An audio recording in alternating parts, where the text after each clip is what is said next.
Hello, hello, hello, and welcome to Shared Space. We got Dayson and the boys in the building. Y'all, I am Laquita Chanty, the founder and director of Smalltimore Homes. We build micro shelters and tiny homes for folks who are unhoused. And Dayson, Chap is going to be tuning in with us soon. He just disappeared. Tell us what you got going on. Let's introduce yourself and the boys, Okay. and then we'll bring it back to what you got going on. So introduce yourself and the boys. Okay. So my name is Dayson Brooks. I am the CEO and founder of Level Up, a nonprofit organization based right here in Baltimore City, intent on upgrading and uplifting Baltimore City youth, as well as the communities they live around. Some of these are my mentees, some of the 85 mentees that I have across Baltimore City, with approximately 25 different schools and other youth programs and nonprofit organizations. So this is Charles, Dominic, Xavion, J-Mo, and then there's Carson over here who's trying to fit in the best way he can. So yeah, and I think a lot of the viewers probably remember me from before because I used to host this show with Chet and you, of course. Yeah, so way back in the day, so we are the longest running station or the longest running show on Baltimore. Oh, Chap is back. Come on, stop looking in the background being all snoopy and sneaky. Yes, But ma'am. we are the longest running show in Dayson. Back in the day, you were right there with us getting it started. So thank you for that because consistency and showing up matters. And you fell off, but you didn't fall off. You fell into the streets with these kids. You started mentoring. Like, I feel like, that is equally, if not more important than this show, right? But we continue to share the platform with you. So, mentees, what is it that we have been learning with Dayson? Like, what either go for it. Go for it. So we've been learning how to be a man, and we've been learning respect, and we've been learning school. Yeah. I like it. I like it. Those are three great things to learn: to be respectful, how to properly be a man. And school is very important. So I love that. I love that. What would you say? Go ahead, Dayson. We're actually at tutoring right now. We tutor Mondays from 6 to 8, and every the first Wednesday of every month when kids get out of school early, I dedicate that entire Wednesday to tutoring as well. Not only for kids that are in my program, but for kids that attend some of the other schools that my nonprofit organization is associated with. I love that. And so the kids that need the tutoring assistance, they come to Enoch and they meet you up there, or do you do virtual tutoring? How does it work out? So it's a mixture. So the way I operate tutoring is when we were still in lockdown for COVID, I didn't have my nonprofit status then. However, I had a lot of kids that I've worked for. I've been doing this for over 7 years, and they Right. required tutoring. The virtual stuff was a little bit difficult at that time, so I did offer to virtual then. Once we got the ability to actually do in person, I started doing in person, but I never stopped the virtual. And so Right. while I do tutoring on Mondays from 6 to 8, and then open tutoring on Wednesdays when kids get out of school. Right when they get out of school at the Enoch Pratt Library, we also offer virtual tutoring throughout the week. So if there's ever a time where a child has difficulty doing his homework or they have a test and they need help studying, they can always call my phone. I'll set up a Zoom, or we'll do it over FaceTime, or just a simple phone call where I help them kind of get the education or the academic help that they need. I love that. I love that. And then in addition to the academic help and all the other stuff that's going on, like I've met some of the guys at Walk with a Doc at our Project Healthy community. So you bring the kids out into the community, you Mm-hmm. engage them in wellness and mindfulness, but also you all were doing jujitsu, right? Can you guys tell me like how did y'all feel about that? Like being tossed around on the mat? What did you learn? Tell me about it. Well, Go for it. I learned how to flip people around, but usually I don't fight grabbing. I used to be a boxer, so I don't like grabbing and wrestling and stuff. But I just learned how to start grabbing people and get an advantage. So I we like it. Go ahead, Dayson. Tap introduced us to the Goji project. Coach Mike over there on Bel Air Road. And so I try to get as many kids there on Sundays as possible, and then I put a few kids in the after school program there, which is still currently open if anybody is interested. But you can go ahead, Xavier. I learned how to flip people bigger than me. What? So how do you flip people bigger than you? Like what? That's not a question. I was gonna say, because that's the only thing they're gonna say is that they keep flipping me.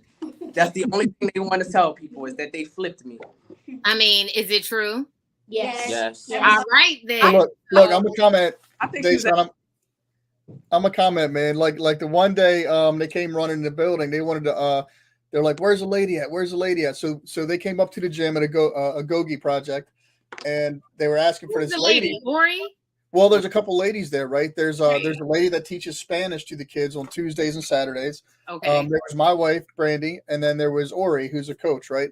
Right. So I'm like, which lady? There's a couple ladies. I said, you guys want to see the lady that flipped Dayson, don't you? And they were like, yeah. Yep. So they got it on video. They keep sharing it. It's hey, but look, they got you on video too. Like you made me tap out, bro. Yeah, they got a video because the boys gave us a hard time at the gym, and they were like, hold up, how come Mr. Dayson and Mr. Chap ain't fight yet? I'm like, dude, shut up. Yes. But they made us get up there, bro. And Dayson, when I was in the guard position, he wouldn't give me an inch, man. I was like, let me get this little young buck off me. So how much are these classes then for new people? Are they $25? I know. Go ahead. So, for adults. No, yeah. So I'll pitch it, man. So for the kids, everything's free. It'll always be free. Right. For an adult, your first class or two is free while they kind of, you can feel it out. My cat is killing me. So the first classes are free, so you can feel it out and see if it's for you and figure out what you want to do there. For $100 a month, you can do either jiu-jitsu or boxing, or for $125, you can train for both, and you just have access to the gym. So they have classes every night, Monday to Thursday. Adult classes are 6:30 to 8, and they have a 10:30 to 12 class on Saturdays, and 8 a.m. we kind of do it's more like an intro class where we bring new people to the gym and just kind of more of a community, like more casual vibe. But understand that the money that we're paying for the training as adults, and that's going to be able to cover the cost for training these guys, right? So if I'm going to the gym, I'm paying $100 a month to go to the gym. Understand that $100 a month is making sure probably at least like 5 of these guys, everything they need is paid for. All the training and information they're getting, and the knowledge and the equipment they're using, and the academic tutoring, and they're learning Spanish, the bilingual training and literacy stuff. So all those things are available as well. We make that by us supporting the gym, that space. So right. No, and rightfully so. Like at some point, the community has to chip in. So if it's the adults, so be it. If they find a grant, even better. If someone is out there listening and wants to sponsor the program, the best, right? And so one of the reasons, Dayson, we invited you back as a guest instead of a host today, for me personally, I don't pay attention to politics. I don't do politics directly, although everything we do is political in the city because we're doing other people's jobs for free with no resources. But you're a political science major at Coppin State on a scholarship, right? So maybe you have some insights or thoughts you want to share with the community on what's going to happen tomorrow. Some history's being made as far as elected officials on the school board. Some other stuff maybe you want to share. Definitely, if we didn't talk about it already, you guys understand that Dayson is a published author. He has a book called The Talk. You guys should look that up on Amazon, Dayson Brooks. He's also certified 501c, so Level Up Mentorship. Best place to get information on these guys is probably their IG. But these guys, he's always posting stuff. He's always putting in work. I've seen kids riding horses. I've seen kids. I've seen you guys do everything, bro. Like I wish I had a Dayson when I was your age, because I would have done some dope stuff, man. You guys are killing it, and we'll continue to do that and support what you're doing. Because we had a Gogi project on last week. We talked about that. Let's talk about you, man. And maybe if you want to share some of the struggles you're dealing with currently or not, or some of the victories, man, because we see you winning all the time on IG, and it's great. And we see your kids winning all the time. And you guys, I'll tell you that young man. They're like the young man sitting next to you, man. I'm gonna tell you guys, man. You guys are men of quality, and the investment that you put into spending time with Dayson is to adults in the community. We see the difference, and we see young men of quality, and so it's encouraging to see you guys plugging in and supporting what Dayson's doing in your lives. So I appreciate you for that. But I'll shut up, Dayson. Yeah, so there's a lot. Um, I try to make sure that I never have idle time. I just don't like idle time. I don't like being just sitting in one place. Sitting in one place is like just like so disastrous to me. I have to be doing something, rather that's working in school or working with my nonprofit organization or working at Cecil Kirk Recreation Center or doing mentorship across Baltimore City, working in schools as a volunteer to help some of the kids that are dealing with difficult situations and living under difficult circumstances. So I'm always doing something. One of the key points of my nonprofit organization, however, is the recreational side. So we do educational assistance, we help kids with life skills, and we do a bunch of other stuff. However, I always say that the main key of Level Up is the recreation, because that's how we adequately address some of the situations and problems that kids are going through in Baltimore City. By providing them with an outlet, by giving them some joy and some fun, a reason to smile, because when you live in Baltimore City, as I hope we get to later on in this conversation, it's really hard to smile, especially for these kids who are living under Baltimore City violence day in and day out, afraid to go to walk to school, afraid in school, afraid to walk home from school, afraid to go outside and play in the playground or play football outside. So just taking them away from Baltimore City violence, taking them away from some of the difficult circumstances and situations that they may be living in inside of their households, or going through inside of their schools, or some of the things that they may be thinking about in the back of their head, and just giving them fun, just something to look forward to at the end of the week. Rather that be taking them skating or taking them to Sky Zone or taking them to laser tag or camping, because that seems to be what all of my kids love to do. We've had probably 4 to 5 different camping trips this year. And we're already planning camping trips for next year. We're taking them fishing. Just the recreational side alone is a big piece of what we do at Level Up. I love that, Dayson. It also sounds like even with the life skills of it all, the recreation comes in along with it, and the respectability comes in along with it. Like, it's very holistic, and it gets your target audience involved and active, and also giving feedback. Because like you said, we went camping, and apparently that's what the kids love to do. Like, who would have known that was probably their first time going camping? Yes. I mean, had anybody been camping before? Had anybody pitched a tent before? Was this all a new experience for them? I failed miserably at trying to pitch a tent. I tried. I promise I'll go next time, because the camping ain't for me. But yeah, he's doing. Go ahead, Dayson. What were you gonna say? Yeah, Chap did come to one of our camping trips. He volunteered and helped us out a little bit, and he tried to put together a tent. However, who is that in the background laughing? Like, what? He tried. None of my kids, some of those kids were new to pitching tents as well, so they didn't actually know how to do so. And they all loved it. So they all learned how to pitch a tent. They all learned how to do basic foraging, going in the woods, knowing what not to touch, what poison ivy is, stuff like that. They all learned how to cook on this camping trip. If you go on our Instagram page, we had a mini woods cooking class where all the kids made pancakes. Breakfast, lunch, and dinner was made and served by the kids the whole entire time during our camping trip. In addition to that, we just had, plain discussions. We had a camping trip at the tail end of the summer where kids were about to go right back to school. And we had a discussion about, what do you need to be successful in school? What type of mindset should you go into school with? What are your goals for this school year? Do you plan on getting all A's? And I always try to be as realistic with my kids as possible. So of course, question is getting all A's really a realistic goal for you? And if it is, then how can I help you actually obtain that goal? And so that's what I said, like the recreational piece. A lot of people look at my Instagram and they see a lot of trips, a lot of recreation. And while they say, oh yeah, it was so nice, the kids were smiling, but Don't you think they need tutoring? Well, it was so nice, but why aren't you having more conversations with your young black men? Don't you think that they need to do this? Don't you think that they need to do that? And the picture You're does doing that.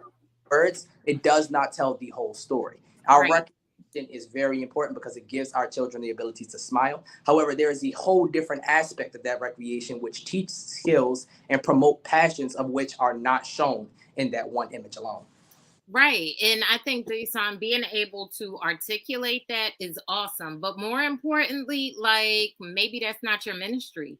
Maybe your ministry is taking the kids camping. Maybe this is your ministry and this is your lane. Like I understand you're a jack of all trades, you wear many hats. But it's interesting that people are like, that's great, but you should be doing this and it's like, well, what you doing? Are you gonna put in so that I can get another program manager or site manager? Like people don't realize that projection means action, means money, means resources. Like, yeah, I'm doing what I can. Like, what are you doing with these daggone kids? So I want to commend you for that.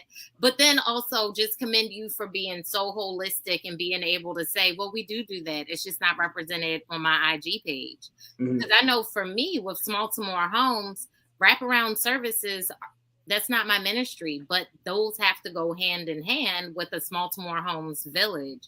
So when I'm out talking to folks, they're like, well, what are you going to do about wraparound services? I'm going to find somebody that's in that lane because that's not my lane. Yep. So thank you. Right. Like we can't assume that everybody can do everything. And even if you can, not the case that you always should. So keep that in mind as you expand. Don't let people tell you what you're not doing, Dayson, because what you're doing is amazing work. Like so good. So good. Who is this thug life in the background? I see you with the glasses. Has an injury to his eye, so he wants to be in, but he's a little bit embarrassed. What? Oh, okay. So you're not too cool for school with the glasses. Those are medical. Okay, medical grade. All right, because we were looking like, hold up, who is that too cool in the background? I see you. No, but I want to comment on real quick is that as these conversations happen when you guys are doing, when you're going camping, when you're hooping, when you're doing jiu-jitsu, when you're investing time in each other, you guys are going to have those conversations that people question, in the comments on Facebook, like, and if people were involved, they would see that, right? So I wouldn't get discouraged by it or even get snarky with them. Just invite them out to see, well, hey, come check it out, or come join us, or come volunteer one day, or and hopefully we can put something together where we can have a sit down with a group of people who are interested in supporting or interested in what you're doing. Maybe we can put something together for that. But like Quita said, I know you stay busy, bro. And I don't discourage that because you're 21 years old. You got the energy to do it. 22. Oh, shoot. My bad. So, but the thing is, are like, you a Libra? Scorpio. Oh, okay. Yeah. So, but my thing is that all of us do what we do, and none of us can do everything, and that's why we kind of have each other, right? Like sometimes I call Dayson and I'm like, "Yo, blah blah blah, can you help me out?" Sometimes he calls me like, "Hey, blah blah blah, I need this, can I help you out?" I call Quita I text Quita all the time because she don't answer the phone when you call. I know. Or I'll call Yolanda, or I'll call really anybody, like anybody it takes to get the job done in the community. Because as we're engaged in the community, there's all kinds of needs that you never really know what's going to come up, especially in Baltimore, especially in a violent culture we live in, and you just never know what the needs are going to be. And so that's why we have each other, right? Because if I don't know something, I'm gonna find it somehow. I'm gonna call somebody. I know somebody who knows somebody. I call Monique, I call Valerie with Hug Don't Shoot, I call Quita with Baltimore Homes, I call Lou at Power Fest. Like I call everybody till we get the need met, and that's right. For better or worse. But you don't have to do everything, and that's my point. Yeah, listen, and I wanted to also add, Chap, like one of the things that I think we should consider is that, like, as you form your mission and you build your empire, like even with you, Dayson, like with Level Up, like where it starts now, it's going to be different in 3 years, 5 years, and like you'll grow maybe into these things that people are suggesting. And that's a great point, Chap. Like, when I'm online, like on Facebook, I try not to get snarky. I'm like, come out and volunteer. Like, let's share some ideas. Maybe we can brainstorm, when really I want to be like, yo, shut up and put money where your mouth is. But you know what I mean? Like, come on, volunteer. Like, that's a great way to approach it, chap. Like, yes, you have the input on what you see or don't see. Like, come and experience the real thing, because you'll never get the full experience through Instagram. Like, let's just be real. Right. You know what I mean? I would Go ahead, say, Dayson. I would say that I'm only 22 years old.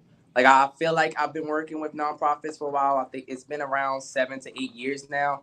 I feel like I'm with kids for a while. It's been about 7 to 8 years now. However, all of the criticism, all of the comments, all of the opinions, I try to listen to them as much as I possibly can, just because I do recognize that I am still relatively young and I have a lot to learn.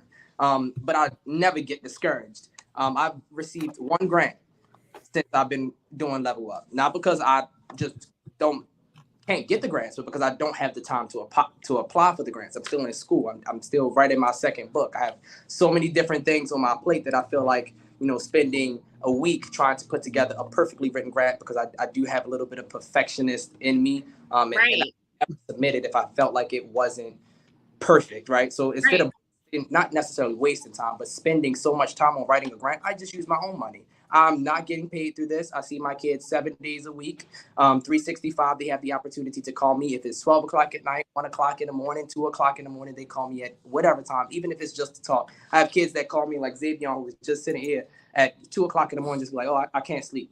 And I'm like, well, I'm already asleep. I don't know what to do. I don't know how to help you. But I'm getting paid for this. This is not PRP. I'm not requiring any of my kids attend therapy. This is coming out of my own pocket. This is spending my own time. And I'm doing so because I believe that Baltimore City youth need help. I believe that if I have the capacity, if I have the time, the effort, and the energy to serve Baltimore City youth, then I have to use it for that purpose. Not because I'm trying to receive a paycheck, which I would love to receive. But it's not, it's not needed. It's not what I'm, begging for, right? And so I don't get discouraged when the haters come. Right, because the haters gonna come because you're doing what needs to be done. Yeah, I mean, I don't get discouraged. I just tell them, well, this is coming out of my pocket. I am doing all of this because I want to. Right. Hold up. Who done joined this? Who you pull on stage, chat? Yolanda Pulley, the next governor or mayor. You're mayor, right? You're not going for governor, are you? Wow, you want me to go for governor? Okay, let's speak that one into fruition too. Okay. Let's do all of that. How you doing, Love? I believe the children are future. Because they are. Hey, Dayson, how are you? I'm good, and yourself? So just real quick, Dayson, because so Dayson's a political science major. He is really sharp on this stuff. He kind of like advises me, keeps me in the loop, right? So because he's paying attention, man.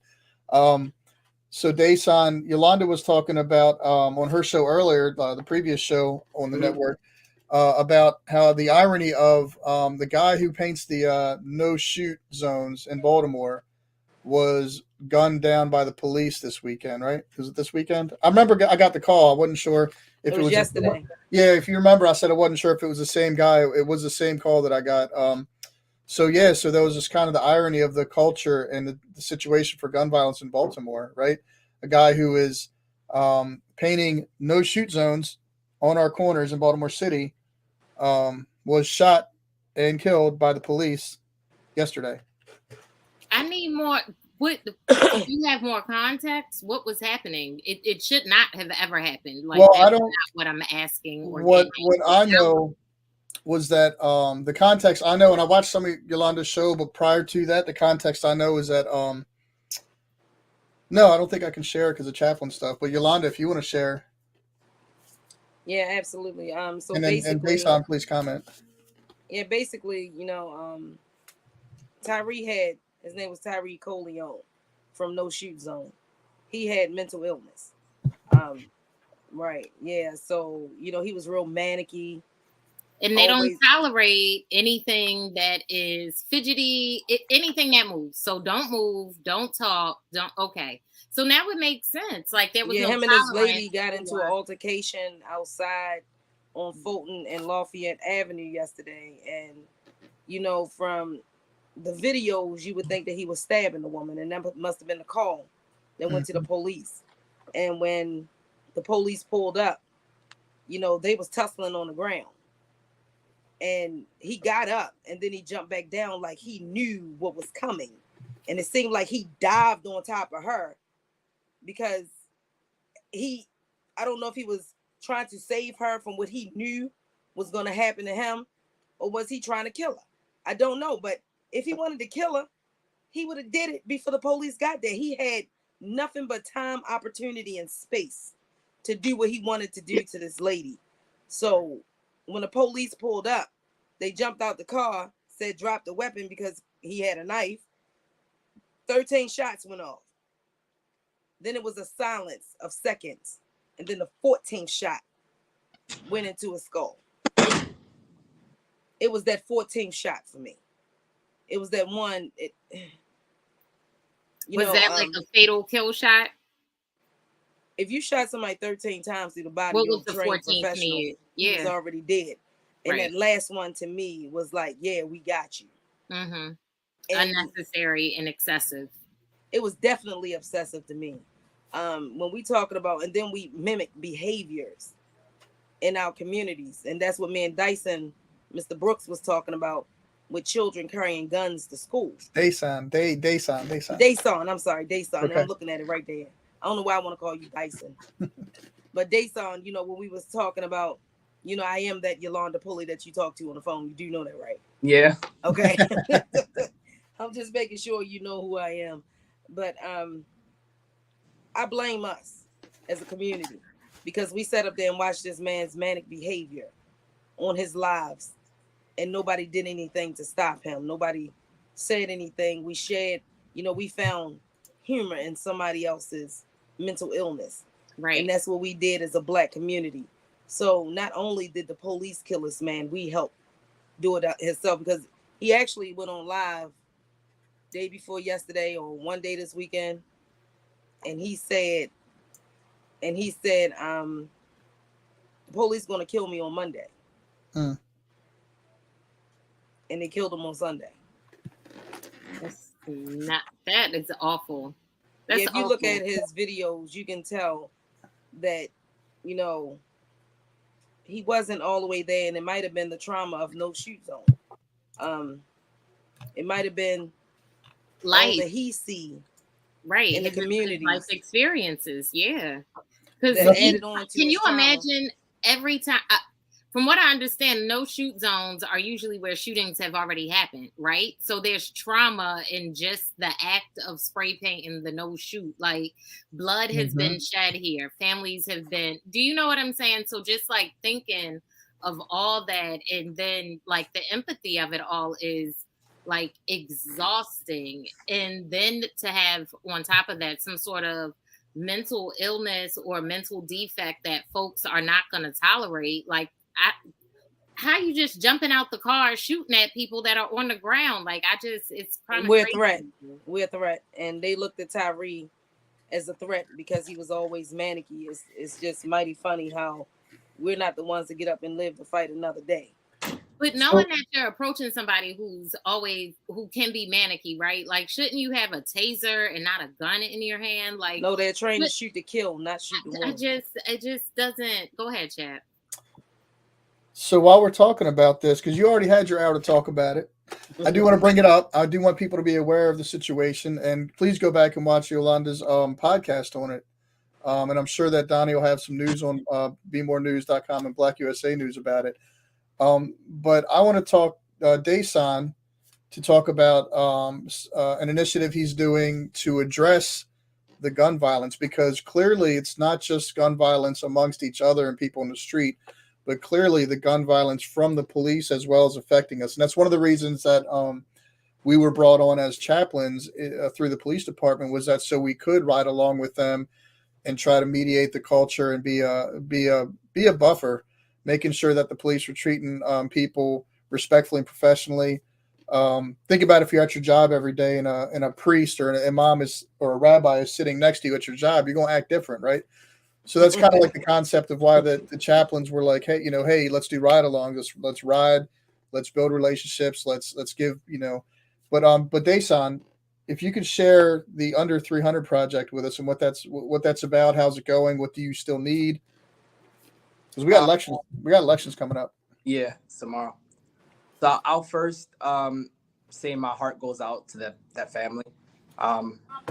It's really difficult losing a loved one, and it happens too often in our city. And it seems as if we are starting to become not necessarily ignoring it, but the story stays on the news for 2 days. The we say their name for 2 days. That's it, and then we move on to the next person that has died. Then we move on to the next person that is being shot. And whether it's being shot by the police officer or being shot by somebody in our own community, it's starting to make us numb. We are starting to just think that this is just a part of our way of life. That this is just something that we are supposed to deal with, that we are supposed to be. This is a trauma that is supposed to be a part of our community. It's ingrained now. It's something we cannot remove, something we cannot fix. No politician, no public official, no individual in position of power, ability, nor do they have the will to actually solve this very, very pressing issue. In 2020, I wrote my book, The Talk Discussing Black America, and it was geared towards families and children to have a conversation with their kids concerning Baltimore City, concerning police violence, and how police often kill unarmed Black men and women as a result of bigotry, racism, discrimination, and a whole slew of other things, which is solely on the basis of our skin color. That book was geared towards children. However, I've had testimonies of, families who have come to me and said that it's really helped them. And I think it's really important for everybody, if not to read my book, then just to have a conversation with their family, including their younger individuals, about police violence and about how they should act and perform around police officers who are often trigger happy.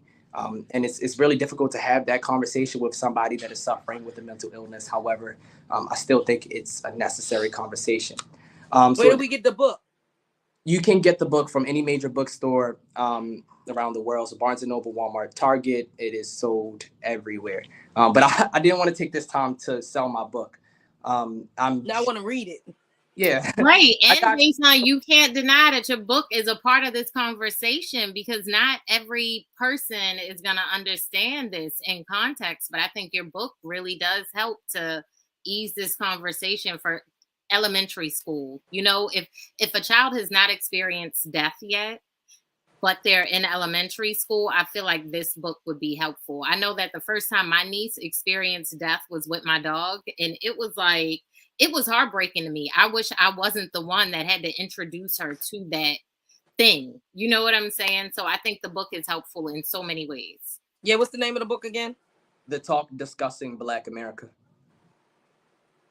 And then to answer Chap's second question, or I guess first question concerning Baltimore Under 300, my nonprofit organization, as well as approximately 22 schools, 5 different nonprofit organizations all across Baltimore City, have signed on to get their kids to write letters to public officials, politicians, and people or individuals in positions of great power and influence concerning Baltimore City's violence. I decided my nonprofit organization started as a youth organization. We was only supposed to do mentorship. In the past year, I have had over 10 kids be a victim of Baltimore City gun violence. In the past month, I've had 4 kids be a victim of Baltimore City gun violence. Including mine. Then that statistic, and see, that's another thing. So when I say a victim of Baltimore City gun violence, they were either even shot by Baltimore City guns, or they were actively around somebody, like the bullet just barely missed them. There are so many other kids all across Baltimore City who do not necessarily fit those qualifications, right? That their guns brought to school at Forest Park or at Mervo, and everybody, every student, every teacher, every administrator in that school feels the pain and the hurt of actually being that close, because you see it on the news, to being shot, to being killed, to being injured, or to have to know someone that could have been in that position. It is That's happening what. far too frequently in Baltimore City schools, far too frequently on the streets. And just yesterday, one of my kids was shot. Just yesterday. Literally, I called chat this morning to discuss this issue because I needed to make sure that I had I had the mental capacity, that I had the knowledge needed to actually service these kids, because this is not what I was meant to be doing. I was not supposed to be doing kids across Baltimore City. I was supposed to be a mentor. I was supposed to show these kids a good time and teach them how to This in Baltimore like a man. Right now, they're being shot like a dog constantly, 365. They don't even have the opportunity to become men. And our people in positions of power, our politicians are keep giving platitudes. They keep giving sympathies. I don't want your sympathy. None of these families want their sympathy. Now, I'm sorry, I'm getting a little bit pissed off because I'm so tired of seeing my kids die. I'm so tired of seeing my kids cry, call my phone because their cousin or their niece or their nephew or themselves have been a victim of Baltimore City gun violence, and nobody seems to be doing enough or anything to solve it. I have to have this conversation daily with my kids because they know someone who has been a victim of gun violence, or because they themselves have been a victim of Baltimore City gun violence. I'm so sick of going to schools and guns are found in schools. So sick of the adults in those schools not giving and not caring. I was about to use profanity. They don't care. A gun is found in their schools and there is no accountability. There is no transparency. They do not tell you what happened to the child that brought the weapon into school. Our delinquency programs and our delinquency system in Baltimore City for young individuals who are committing these crimes are not being adequately funded. They're not being adequately addressed. Our kids that are committing these crimes, they do not have adequate consequences for these crimes. And it's really irritating. Because while I do youth all across Baltimore City, and I know that there are a lot of good youth in Baltimore City, there are some youth that need help that I do not have the capacity to give them, help that a lot of people do not have the capacity to give them. And if the government and those in positions of political power are not willing to provide that help, then give us the resources so that way we can the money so we can provide that help. So that is exactly what the Baltimore 300 campaign is about. We are sending letters to politicians to let them know that we are fed up, that we are tired. The youth population here in Baltimore City is tired of being killed. We're tired of being victims of gun violence. We're tired of having guns brought into our schools. We're tired of being afraid to walk home from school, to walk to school, to be in school, to go outside and play, to play football, to be around our friends. We cannot do anything. We cannot go anywhere. And I constantly have to tell my kids to stay in the house because I am afraid of what may happen to them. It's crazy that you said that because of that. The fight that was I sent you that fight, right? Mm-hmm. Right. So they had a whole meeting around that fight at Baybrook Elementary. And what I'm going to do is because they had that conversation City Hall with because it was Felicia Porter's district. I'm gonna have you talk to Felicia Porter so you can bring what you have to the table and she can push your agenda along, because just like you said, if they don't do it or can't do it, they need to give the resources so it can be done. This is not a joke. We cannot expect children to have this type of fear and have a learning experience, and then when you see failing grades, it's just that they fail. And that makes me think, how many children have been victimized by trauma and they failed them? I would say 40% of Baltimore City's high schoolers have a 1.0 GPA. 40%. Yeah, but is that one of the reasons? Could that absolutely be right?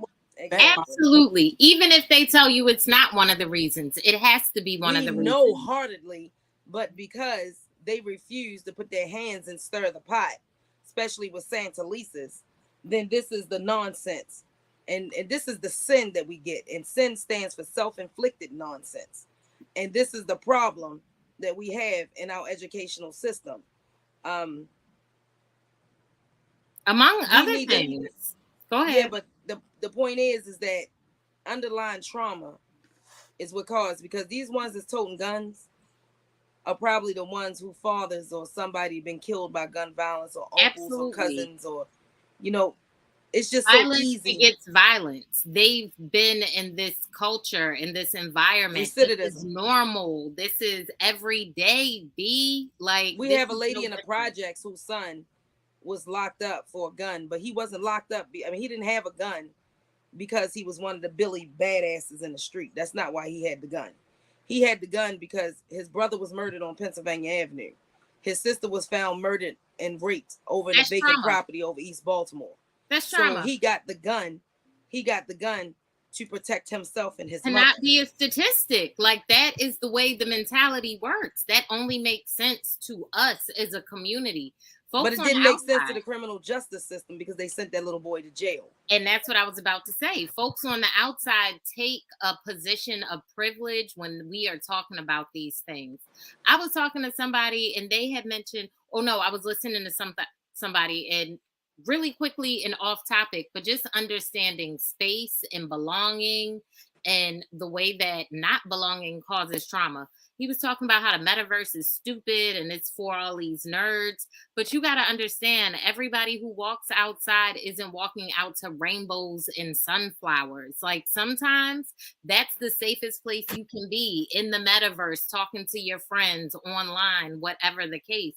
And it's just like that mentality. We have to recognize that Baltimore is not beautiful. There is blight. There is vacancy. That makes people feel like they are worth less than they actually are. Humans don't have worth. You're a human. That is your value, being a human being. But that's not the way the system makes us think. So you walk down the street, you see a vacancy, you see a blight, and you think, oh, I'm not worth being invested into. And no, it's this city and their problems and the racist practices that are now impacting our kids on a daily basis, whether it's the education, whether it's the lead, whether it's the violence, whether it's the lack of jobs, transportation, like A to Z. We are the ones that are at the butt of this. So somebody needs to figure it out. So first, well, what I'm going to do, go ahead. What I'm going to do for Chap is I'm going to connect you with the commissioner. And I'm going to connect him with City Hall. That's what I'm going to do. Matter of fact, when I hang up, because I do have the commissioner's phone number. Yeah, I don't know why I have all these people's phone numbers. I just don't know because you want to be mayor. You want to be mayor. That is totally your lane. I kind of look. I'm gonna say I kind of at this point I wear it as a badge that I volunteered for 5 years, 24/7 as a on call as a city chaplain through the police department. And the commissioner's been blowing me off for like 4 months for a meeting. I kind of wear it as a badge now. Like, you know what? Like, it is what it is. But right? It's not cool. It's not. No, cool. It's not. But he's only got what, another year and a half, 2 years on his contract, and he's out. He don't care, and that's fine. If he cared, he'd have a meeting. That is so sad. How many? Wait. Let me just add that. Okay, I know I just said Baltimore is not beautiful. The people are beautiful. But Baltimore, to me, can need some beautification. So I hear what you're saying. Like, there are some parts. The people are beautiful, though. So I don't want to take that away. I just wanted to put that up there. Go ahead, Dayson. I was just saying, like, that's so sad. The fact that the Baltimore City Commissioner is not willing to. He's not willing to talk to the people that have the information, that have the ideas, that have to address issues. Since 2015, Baltimore City has been having over 300 deaths a year, and you're not willing to have a meeting? A meeting? Really? That's the thing that you're going to stake your career on. That's the thing you're going to stake Baltimore's future on, is a meeting. Chap could have all the answers in the world. He could implement something. I think he do have it all, right? And you're not. As a tribe, we do, for sure. For sure. And that's, yeah. It's. But he knows who you are, right? Okay, mm-hmm. So that's the hard. I'm the guy that don't shake. Like, here's the deal, Yolanda. I'm the guy that won't shake his hand if I don't have to when he shows up to my events that he asked me to throw as an agency, and then tried to shut down or abandoned all commitments and resources. So, like, National Night Out, BPD screwed me, and then he shows up with a camera wanting to be like, hey, Chap, how's it going? And I'm like, did you at least bring a case of water or something, or did you just show up with cameras? Right. They asked me and Officer Anderson and Lee to do the like BPD, the brass, lieutenants and above. They asked us to do the parade down the harbor, And then what Right. happens is that when we chose not to reschedule, same thing. Like they pulled all their resources, all their support, and they tried to shut us down. So that's the commissioner. So I'm not surprised he doesn't want to have a meeting with me. But we're out here mediating. But his majors are calling me. His captains are calling us to do mediation because they know we have relational equity. They're in support of the work we're doing. But when it comes down to them supporting as an agency, they really don't want any part of reconciliation with the community, and they don't want any part of anything that, I mean, they do what's good for them. They do what's good for them, media wise, politically wise. And that's fine. Yeah, I would be okay if you did what's good for you. Get voted into office. I will give you my vote if you give me the resources I need to fix what's broken. That's all I'm asking. and he's just not invested. He's not like Dwayne Point, or I'm sorry, Darnell, Mr. Wharton. I don't want to mispronounce your name, bro. I'm sorry. I'm white, but I'm just saying he made a good comment. And the point is, like, yeah, he's not from here. He's not invested here. He came here on a contract to cut budgets. He's done so, mostly to our proactive policing. He slashed the heck out of our reentry program, where police were making reconciling relationships and getting ex-offenders jobs and housing. He cut out the camp that we met at. Non-support, no support there. They got rid of the PAL leagues. They got rid of the Explorers program, but Officer Cromer and Otis, there's a handful of guys who kind of did it on the down low to keep it going, and now they're starting to rekindle that because they see the value. So why do you think all of those programs were cut? Like to get ahead of the defund the police. Oh. They saw it coming, so they hired him, out of town guy, come cut budgets, be the bad guy, nobody cares. And all the budgets that were cut, what people don't understand is that they cut their budgets back when they were cutting their budgets back, because now they've got more money than when they started before that whole movement.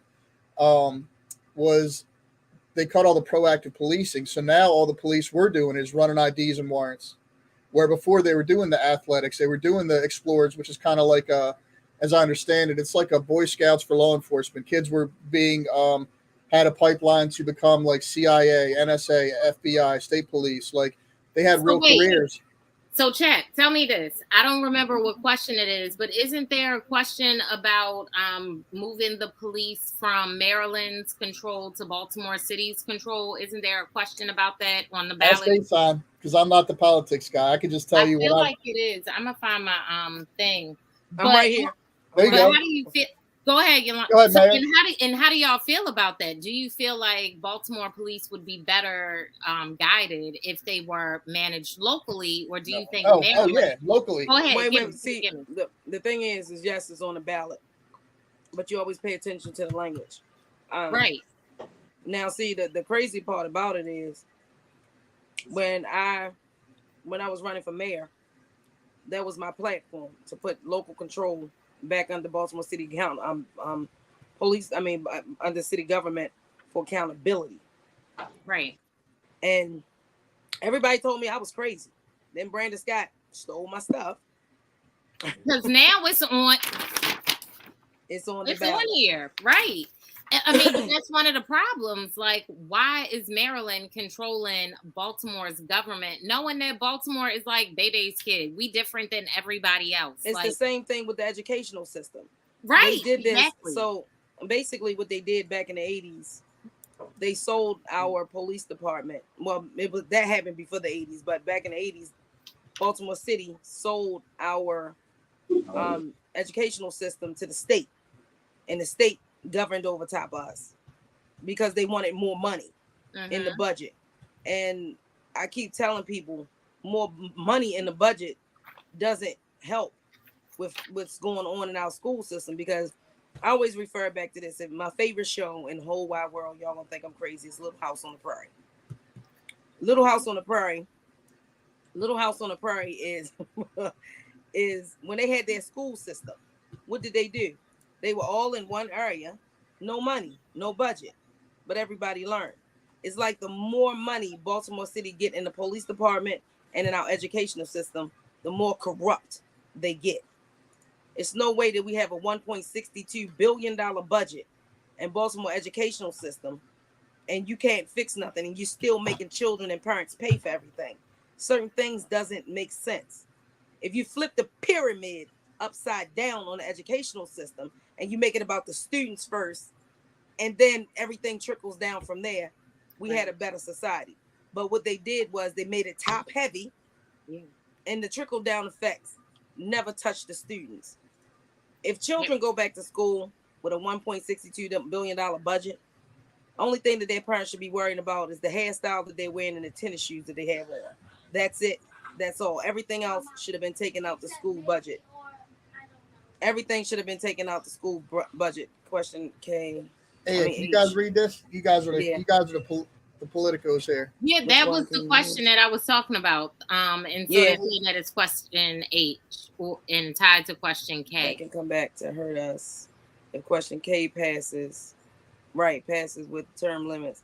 A conservative realm can get voted. And you're absolutely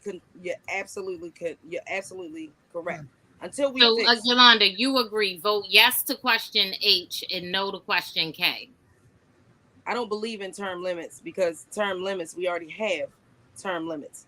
Term limits is every 4 years when you vote. That's your term. That's your limit. And it's up to the voter to put the person back in. But what they're doing is, and see, it's also what it's really, really sticky. Yeah. I would not. Now, we don't need term limits when we need a recall system. Certain things don't make sense. Right. That's not the resolution for the problem that we have. You just throwing in the words, and that's not what we need. Right. Yeah. We don't need that. I do feel like local control needs to be put back under only for accountability on where the money goes. Yeah. Because nobody is explaining to nobody. And Baltimore City, it's too much of, keep pointing fingers. And if it's under local control, we only can point it one way. Where were you at? Right. What did you do? Well, we know what task force had all the money coming out of. I mean, there was a whole HBO special on it. Chap could tell us about that next time around. Like, the whole system needs to be deconstructed and just broken down because it doesn't make. Put Yolanda pull in office and watch what happened. Right. Hello. And I'm not the only one because I was out there with hundreds of people who were sharing our stories. Yeah, I got robbed by the police when I was a kid, younger than Dayson, twice. My homeboys would get robbed by the police all the time. Yeah, they would white, bro. out of the car, throw it on the side of the road, like have them looking crazy for hours. Like the two infamous ones was Kane and Murphy. I can't take it. I cannot. Was King and Murphy. King and Murphy was the ones that terrorized Pennsylvania Avenue. With Dayson, look, man, we got 2 minutes before Robert comes on, and I'm going to connect you with Robert as well because he wants to talk to you about your experience and kind of write something up with you, so you guys can work together on the editorial you're talking about. He's a trained professional journalist and an HBCU grad. But that said, you have any last words, and what can we do to help you get the 300? I mean, what do you need, bro? And then share some last words with us before we get off of here. So donations is always appreciated. If you need to know how to donate, you can hit me up on Instagram. We do have a website. It's Level Up, www.levelupbemore.com. You can hit me up on Twitter and TikTok and Instagram and Facebook, all under Level Up Be More. So donations is always appreciated. However, I would just stay tuned. Tomorrow, the letters go out. So I've already received over 300 letters from youth age ranging, all the way from 2 years old to 25, from people from youth all across Baltimore City, from east, west, north, south, from 22 different schools, 5 different nonprofit organizations. And I have right now 6 different schools still working on getting me letters. So I've already reached my 300 goal, right? And the purpose of the 300 is because over 300 key people have been dying in Baltimore City since 2015. And we want to get that number down, let alone tackle the issues of violence in schools and for the youth population specifically. But if you have a child that is willing to write a letter, that would love to help tackle Baltimore City violence, you can hit me up on Instagram and we can get him the information and the template to write a letter. Well, he doesn't really need a template, but if you want it, also follow us on Instagram. A social media campaign will be coming out on our Instagram page. You can make TikToks and Instagrams, and we're going to post it. We're going to get this blown up so that way they can actually see us. 5. See y'all later. Love you. Bye. Stick around, Thank you. Dayson. Stick around, Dayson. Stick around. We out.